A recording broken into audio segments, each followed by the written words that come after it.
ইসলাম কামরুলের পক্ষে বিশাল বিএনপি মিছিল। মোহাম্মদ আমির হোসেন এর প্রতিবেদন থাকছে বিস্তারিত।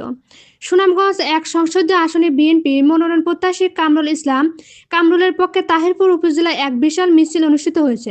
মঙ্গলবার বিকেলে উপজেলা সদরে গুরুত্বপূর্ণ সড়ক প্রদক্ষিণ করে এই মিছিল অনুষ্ঠিত হয়। এতে বিএনপি ও এর অঙ্গ ও সহযোগী সংগঠনের বিপুল সংখ্যক নেতাকর্মী অংশগ্রহণ করেন।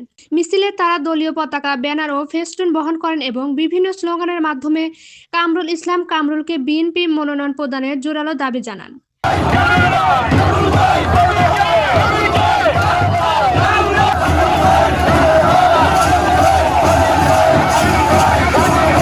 জনগণের ভোটাধিকার পুনরুদ্ধার ও গণতন্ত্র প্রতিষ্ঠান আন্দোলনে কামরুল ইসলাম কামরুল একজন সাহসী ও পরীক্ষিত নেতৃত্ব হিসেবে ভূমিকা রাখতে সক্ষম হবেন বলে তারা আশাবাদ ব্যক্ত করে।